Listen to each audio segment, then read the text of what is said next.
Mabuti ang opinyon ng ilang dating maestrado kung napapanahon na ba ang charter change. Pero kung si dating Pangulong Fidel Ramos ang tatanungin, dapat isulong ang mga reforma para sa mga pang-ekonomiyang probisyon ng saligang batas.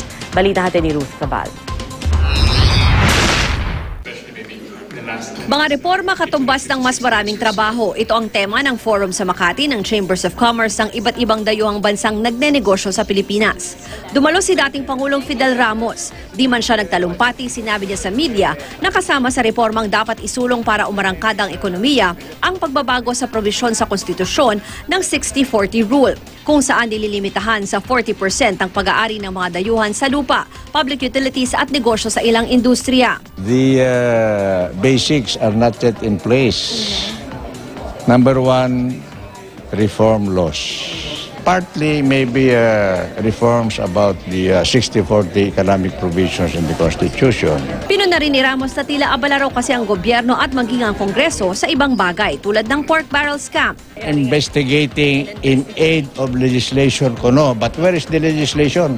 Sa Kamara, nagsimula na ang talakayin ng Committee on Constitutional Amendments ang Resolution No. 1 ni Speaker Sonny Belmonte para baguhin ng ilang economic provisions sa konstitusyon. Ilang mga dating maestrado ng Korte Suprema ang nagbigay ng kanilang pananaw.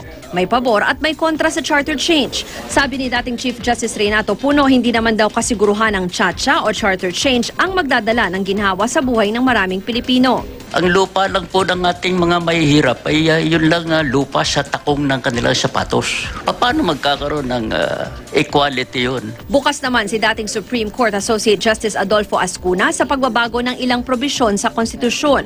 For me, the effect would be to make them flexible. It is there.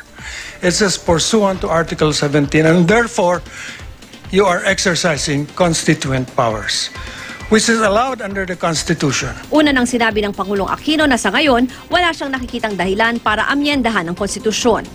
Ruth Cabal, GMA News.